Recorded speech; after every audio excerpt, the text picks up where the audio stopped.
Updates ఇచ్చే నేను చనిపోతాను నా వల్లనే కదా వీళ్ళంతా జరుగుతున్నారు. ఆ రోజు జూనియర్ ఎన్టీఆర్ మీతో మాట్లాడాడు, అబ్బాయితో మాట్లాడాడు, ధైర్యంగా ఉండండి నేమంతా చూసుకుంటానన్న. ఏమన్నా జూనియర్ ఎన్టీఆర్ నుంచి ఆర్థిక సాయం వచ్చింది? జూనియర్ ఎన్టీఆర్ దగ్గర నుంచి మాకేం ఆర్థిక సాయం రాలేదు. ఓన్లీ వాళ్ళ ఫ్యాన్స్ దగ్గర నుంచి మాకు 2.5 లాక్ వరకు వచ్చింది సార్. వాళ్ళు ఇచ్చారు 2.5 లాక్ వరకు ఎన్టీఆర్ ఫ్యాన్స్ ద్వారా. ఈ ప్రభుత్వం ఏమన్నా సాయం చేసింది? ప్రభుత్వం సీఎంఆర్ఎఫ్ నుంచి మాకు 11 లాక్స్ ఇచ్చారు సార్. మళ్ళీ టీటీడీ వాళ్ళు కానీ 40 లాక్స్ ఇచ్చారు సార్. బట్ ఆ అబ్బాయి కండిషన్ హై నుంచి హై అయిపోయి లో అయిందనమాట. ఇప్పుడు బాగుంది.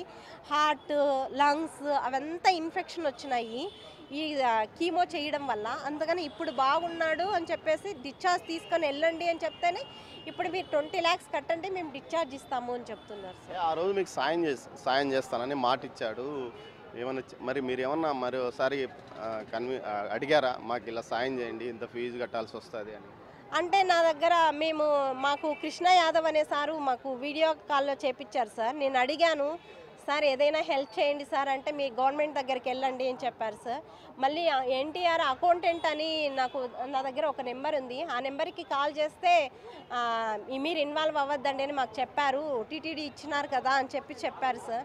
అంతే సార్, ఇంకేం చెప్పండి. మీరు ఏమన్నా మెయిల్ కానీ ఏదైనా పెట్టారమ్మా?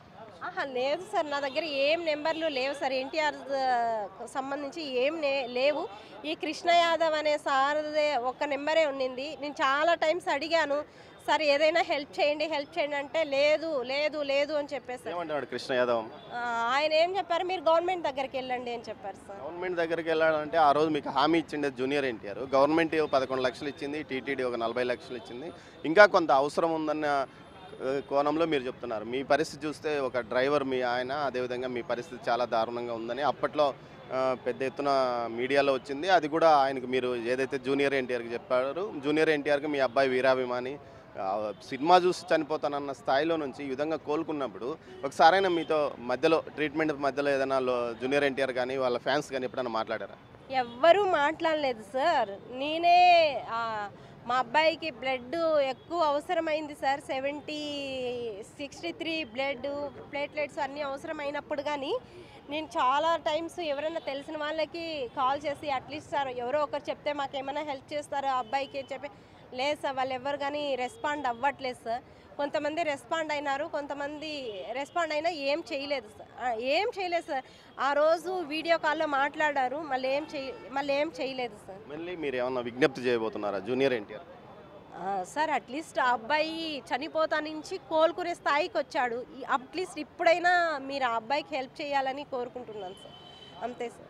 జూనియర్ ఎన్టీఆర్ గురించి మీరేమన్నా చెడుగా భావిస్తున్నారా? ఈ విధంగా హామీ ఇచ్చి వద్దా కాదన్న? అయ్యయ్యో ఏం లేదు సార్. ఎన్టీఆర్ సారు చాలా విలువలు కలిగిన వ్యక్తి అనమాట. తను ఎప్పుడైనా స్పీచ్లు ఇస్తూ ఉంటారు కదా, అప్పుడు అన్నీ కొన్ని నేర్చుకోవాలి అనే టైప్లో ఉంటాం. బట్ ఏమైందో తెలీదు, ఎందుకు హెల్ప్ చేయలేదో తెలీదు. హెల్ప్ చేయనంత మాత్రాన మనం తప్పుగా అనుకోలేము కదా. నేను ఎప్పుడూ అలా ఆలోచించలేదు సార్.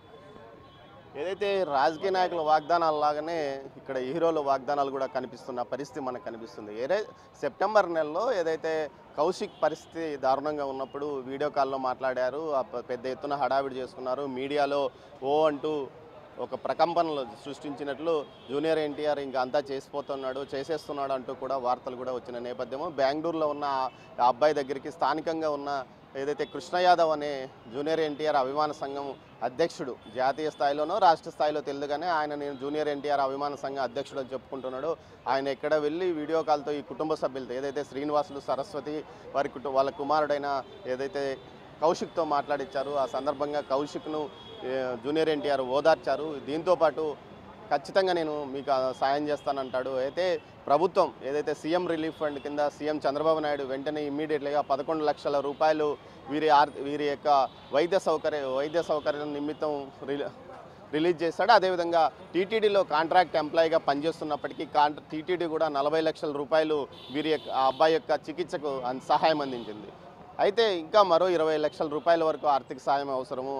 ఈ పరిస్థితుల్లో అబ్బాయి ఏదైతే ఆసుపత్రి నుంచి డిశ్చార్జ్ కావాలంటే ఆ 20 లక్షల రూపాయలు కట్టాల్సిన అవసరం ఉంది. కానీ తాను గతంలో తనకు సాయం చేస్తాను అని వాగ్దానం చేసిన జూనియర్ ఎన్టీఆర్ యొక్క ఫ్యాన్స్కు సంబంధించిన లీడర్స్తో కానీ అదేవిధంగా అకౌంటెంట్తో మాట్లాడితే ఈ విషయంలో పట్టించుకోవద్దు, అసలు టచ్ చేయొద్దంటూ అక్కడి నుంచి సమాధానం పైనుంచి మాకు సమాధానం వచ్చిందని వారు చెప్పినట్లు ఆమె చెప్తుంది. మరోవైపు ఏదైతే తాను ఇచ్చిన మాటను నిలబెట్టుకోవాలంటూ కూడా ఆమె రిక్వెస్ట్ చేస్తుంది, కానీ డిమాండ్ చేయడం లేదు. తనకు ఆ రోజు సాయం చేస్తామని జూనియర్ ఎన్టీఆర్ మాట ఇచ్చాడు. ఆ నేపథ్యంలో ఈ విధమైన చికిత్స కోసం తాను ముందుకెళ్ళాను, తాము పేదవారము, తమకు సాయం చేయండి, ఇచ్చిన మాట మీద నిలబడండి అంటూ కూడా ఆమె అర్థిస్తున్న పరిస్థితి. మరోవైపు మొత్తం మీద చూసుకుంటే మిడిల్ మేనేజ్మెంట్ ఏదైతే అటు జూనియర్ ఎన్టీఆర్కి వీరికి మధ్యలో ఏదైనా కొంతమంది ఉన్న ఫ్యాన్స్ అసోసియేషన్ నాయకులు ఏదైనా వ్యవహారంలో చక్రం తిప్పి వీరికి సాయం అందకుండా చేశారా, ప్రభుత్వం వద్ద నుంచి తీసుకోండి అంటూ ఘాటుగా చెప్పినట్లు తెలుస్తుంది ఈమెకు. అయితే ప్రభుత్వం కూడా 11 లక్షల రూపాయల వరకు సీఎం రిలీఫ్ ఫండ్ ఇచ్చిన నేపథ్యంలో ఏదైతే మరోసారి సీఎం రిలీఫ్ ఫండ్కి అప్లై చేసుకునే అవకాశం ఉంది. కానీ సీఎం రిలీఫ్ ఫండ్ ఏదైతే పూర్తి స్థాయిలో అటు బిల్లులు పెట్టిన తర్వాత ఆ డబ్బులు వచ్చే అవకాశం ఉంది. కానీ ఆ రోజు తన అభిమాని కోసం అభిమానులతోనే నేను అభిమానులు క్షేమంగా ఇంటికి వెళ్ళండి అంటూ కార్యక్రమాల్లో చెప్పుకుంటూ వస్తాడు. చాలా విధంగా ఏదైనా బహిరంగ సభల్లో కానీ మీటింగుల్లో కానీ ఆవేశపూరితంగా పూరితంగా సందేశాలు ఇస్తూ ఉంటాడు జూనియర్ ఎన్టీఆర్. కానీ తాను ఇచ్చిన ఈ చిన్న సాయం అంటే 20 లక్షల రూపాయలు మిగతా వారికి పెద్దదే కావచ్చు, కానీ జూనియర్ ఎన్టీఆర్ లాంటి స్టార్కు అదే పెద్ద లెక్కలేకి రాకపోవచ్చు. ఆయన వీరికి సాయం చేయాలని వీరు